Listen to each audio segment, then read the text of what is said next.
السلام عليكم ورحمة الله وبركاته داودياشا ku xiran kanalka Dooreysajia kusoo dhawaada muuqaalkeena maanta oo aan uga hadli doono caabuqa ku dhaca xubnaha taranka ee haweeneyda dhibaatooyinka ugu badan ay ka cabanayaan dumarka gaar ahaan haweeneyda Soomaaliyeed una keena dhibaatooyinka dhinaca caafimaad oo aad u badan sida dhibaatooyinka la xiriira xubnaha taranka jeermiska ama caabuqa hoose ee ku dhaca waa ay badan yihiin inta badan waxa sababa sida STD loo yaqaan galmada sidoo kale waxa kamid ah cudurrada markaas lagu kala qaado galmada kunoreeya iyo wixii la mid ah inta badan dheecaanka ka yimaada xubnaha taranka waa mid iska caadi ah dumarka waa ay kala duwan yihiin markuu ka imaanayo dheecaan xaddiga dheecaan ee markaas dumarka ka imaada dheecaanadaasi waxa ay hoosta dumarka ay ka dhigaan mid jilicsan dheecaanadaasi waxay hoosta dumarka ay ka dhigaan mid nadiif ah oo qoyan dheecaanka ka yimaada dumarka caafimaad qaba waxa uu leeyahay ur qafiif ah waxa uu noqonayaa midabkiisa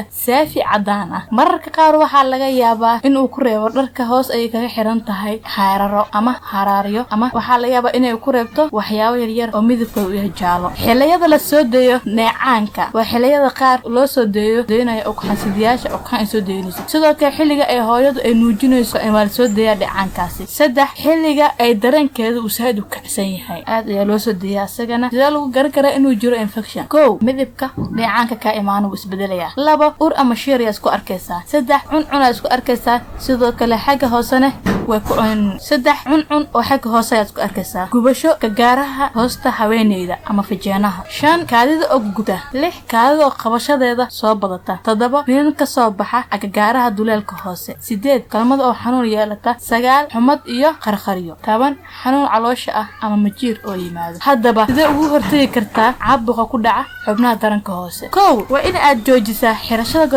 gorgorada waxa ay ka samaysan yihiin maadooyin loo yaqaan linonis taasoo soo jiidata kulka heerka iyo dhididka waxayna qaabilsantaa saddex heerar sida fankaska iyo nooleyaasha ilmaaragtida ah way caawisaa oo way ku dhex nool yihiin jeermiska caabuqa fankaska uu keena si uu u dareemo badbaadashada nadaafada guud ee ka ilaali xiliyada ay jiraan dhiiga ama caadada haddii aad qabto xanuunka galmada lagu kala qaado iska daaweey adiga iyo lamaanahaaga iska ilaali isticmaalka adigoon dhakhtar ku soo qorin waayo waxay hoos u dhigaysaa